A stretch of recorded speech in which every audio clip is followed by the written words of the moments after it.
I want to start out, though, talking about white privilege. It's time for white America to understand, to get real about, to understand white privilege. For example, one of the largest, pastiest, whitest guys in America, Bill O'Reilly, came back from vacation early to host a special edition of his show over on Fox So-Called News, The Factor, day before yesterday. And he said he was going to tell the truth about what's going on in Ferguson, Missouri. Right. O'Reilly went off on what he called race agitators, said they were using events in Ferguson to drive his word, agenda. Like, what's that agenda? He didn't say. And he really lost his cool after playing a clip of Michelle Bernard. Now, those of you who've been watching this program for a lot of years may remember Michelle Bernard used to be the president of the Independent Women's Forum. Carrie Lucas is on the show regularly. She's now, I believe, the president of it. And the Independent Women's Forum is a conservative think tank that speaks out, and Michelle Bernard used to come on this program and debate with me.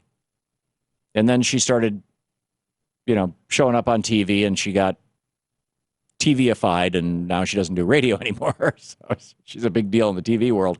And God bless her. She's really smart and very telegenic. But she started out as a conservative. She's an MSNBC commentator, but she's not a commentator because she is like Miss Liberal. Michelle Bernard has always been, very conservative. But on the issue, Michelle Bernard, by the way, is African-American. And on the issues of race, I don't think that there's a conservative or liberal position here. I think that there's a racist and a not racist position here, frankly. And unfortunately, a lot of white people, including Bill O'Reilly, are falling into that racist category. And I think in many cases, unconsciously, because they don't understand white privilege. First of all, to O'Reilly. Here is what O'Reilly said on his show day before yesterday. Also on MSNBC, another agitator said this. There is a war on black boys in this country. In my opinion, there is a war on African-American men. It is an absolutely deplorable situation that the United States, which is supposed to be the greatest nation on earth, sits back and allows black boys to be murdered. Black boys being murdered in the context of Ferguson. Are you kidding me? The truth is that 91% of black homicide victims are killed by other blacks. 91%. Yet that woman tries to mislead folks by accusing American law enforcement of shooting down. What Bill O'Reilly did was two things. Number one, with that rant, he set up a straw man and then he knocked it over. But more importantly, number two, is that clip of Michelle Bernard was edited by the producers over at Fox News, by Bill O'Reilly's people, to make it sound like she was saying something she didn't say. So, I mean, obviously black people aren't the only people getting killed by cops, and they're not the only race of people who experience police violence, and so it'd be ridiculous for Michelle Bernard to say what she said. But she wasn't just talking about cops killing young black men. Here is the full unedited clip of what Michelle Bernard said so that you can see that what Bill O'Reilly was doing was he was taking her comments, editing them to be something that they weren't, setting up a straw man that he could then knock down. Here's what Michelle Bernard actually said. There is a war on black boys in this country. In my opinion, there is a war on African-American men. And I think the fact that President Obama has repeatedly had to stand up and look at members of Congress and say, I am the president of the United States, get over it. I think it enrages people. And we are seeing not just the economic effects, we're seeing the effects of a horrible public education system that discriminates against our kids on the basis of race and on the basis of their zip code. And things are getting much, much worse. It is an absolutely deplorable situation that the United States, which is supposed to be the greatest nation on earth, sits back and allows black boys to be murdered. So Get it? I mean, she was saying that here's this whole spectrum of issues that are impacting the African American community. And in aggregate, this is the war on black boys and black men and black people. And there's a whole separate argument to be made about the war on women too, and it's of all colors, of all races. But clearly, what Bill O'Reilly doesn't get, and I'm going to give him the credit, the benefit of the doubt here, and just say I think that he doesn't get it. His producers don't get it. Pasty white guys who hang around with pasty white guys. Remember a couple of years ago, Bill O'Reilly went to Harlem and he went to a restaurant up in Harlem, and a famous, very nice in the middle of an African American, and he came back and he was on TV and he was going, whoa, they weren't yelling and they weren't throwing food and, or whatever. I mean, words to that effect. He was just astounded by the fact that people sat and ate civilly and talked to each other appropriately and ordered from the menu. And, it's like, wow, black people have come a long way. I mean, and this is Bill O'Reilly's world, right? So let's give him the benefit of the doubt and assume that he and his producers are simply stupid and uninformed rather than, frankly, racist. But here's the bottom line. What Bill O'Reilly doesn't get, and what, frankly, most white people don't get, is that the shooting of Michael Brown and the killing by law enforcement of other young black men like him, like the one who was killed, the kid who was killed the day before yesterday, don't happen in a vacuum. They happen in a country with a huge white privilege problem. And nobody's talking about this in the media. No discussion of white privilege in the media. And there should be.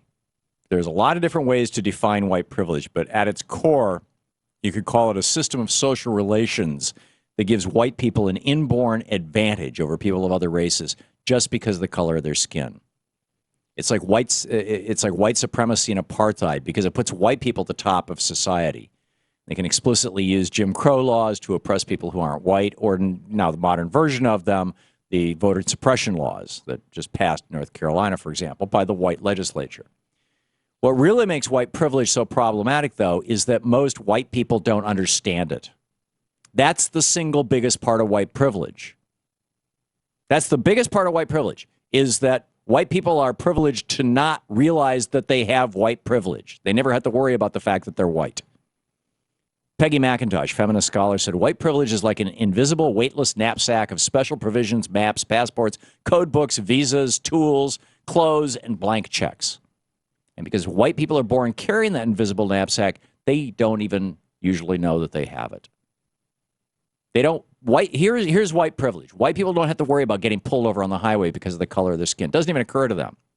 We don't worry about getting denied a mortgage because of the color of our skin. For the most part, don't think about people crossing the street to avoid us. Richard Pryor said he finally understood what it was like to be white in America when he went to black Zimbabwe. And he said, I really now know how white people feel in America. Relaxed. Because when I hear a police siren in Zimbabwe, I know they're not coming after me. Right? The flip side of white privilege is the presumption of criminality of black people. White people never worry about being treated like bad guys.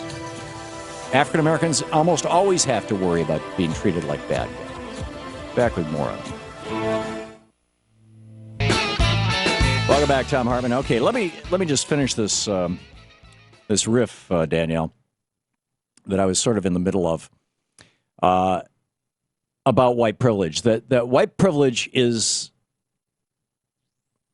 because the essence of white privilege is not having to even think about white privilege.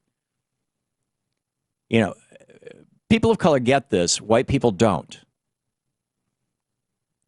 And this is why the killing of Michael Brown has struck such a nerve with people of color all across the country. It's brought home, and it's why I think the opinion polls are showing that only about 35% of white Americans think that the shooting of Michael Brown is an indication of a racial problem in this country, whereas about 80% of African Americans say, yeah, of course.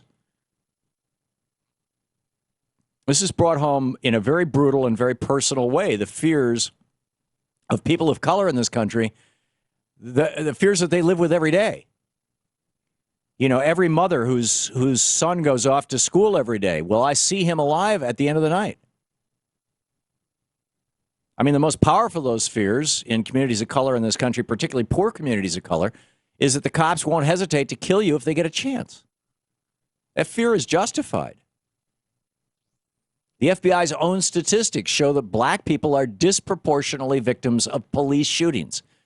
African Americans make up 12% of our population, 31% of all the victims of police shootings. And when you look at police shootings where the victims were not attacking anybody when they were killed, 39% of them are African Americans, police shootings.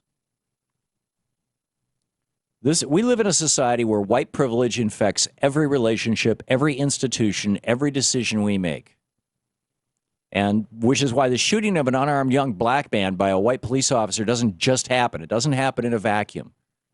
It's tied into this bigger issue of a racial power structure that continues to control this country 149 years after the abolition of slavery. So instead of blithering about racial agitators and lecturing black Americans about smoking pot, Bill O'Reilly and other white Americans like him should take a good long look at this racial power structure and understand how we, speaking as a white guy, how we benefit from it. And then, you know, we can say, okay, now, so what do we do about making sure that everybody has that same opportunity? An equal society is not going to happen overnight. But the only way that we're going to move forward, particularly given that moving forward is something that is largely in the hands of white people in this country, as the numeric majority, as the power majority, as the financial majority, white Americans have to realize how much they continue to profit from racism, both past and present. How much white people need to understand how much they benefit from white privilege. It's time for white Americans to get real about white privilege. Anyhow, let's pick up some of your calls on this, and anything else you want to talk about. It's anything goes, you know, summer, so, and it's Friday on top of that. But this is something I think, you know, because I'm not hearing a word about this on any of the television networks. The right wing commentators are certainly not talking about it. It seems really important that somebody do so, and so here I am.